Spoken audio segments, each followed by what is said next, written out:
өмірімізде бір мәрте жасалуы парыз болған құлшылықтың бір түрі ол қажылық. Намаз 5 мезгіл, зекет 1 жылда 1 мәрте, ораза 1 жылда 1 мәрте, қажылық өміріңде 1 мәрте. Сол өміріңізде 1 мәрте жасалатын қажылықтың ішіндегі ең үлкен парыз ол Арафат. Аль-хаджул Арафат деді пайғамбар алейхиссалам. Кім Арафатта тұрады, ол қажы деді. Кім Арафатта тұра алмады, бол кейінге қала береді ол адам. Онда әдейі айтып жатырмын.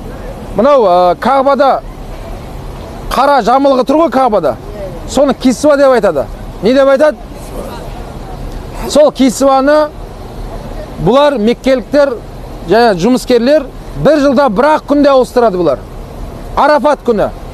Өткен Арафат күні бүткіл қажылар осы жерде болады. Осы жерде тұру парыз. Кағбада адам қалмай қалады. Тек қана жұмыскерлер ғана болмаса, сол күні адамдардың жоғын пайдаланып, бір күнде 1 жылда 1 күн босып тұрады Кағба. Анан 4 жағынан бәрін шешетін жіптерін шешіп, түсіріп, қажылар барғанша жаңа кисваны іліп қояды бұлар. Соны естіп алған бір көкеміз,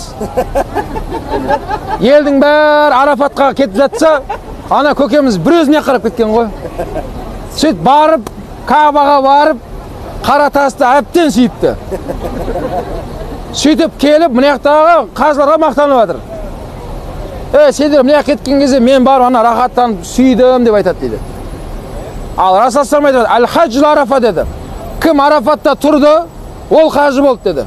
Кім Арафатта өткізіп алды уақытсын, болды, оның қабыл емес. Ол адам келесі қайтадан келу керек ол адам.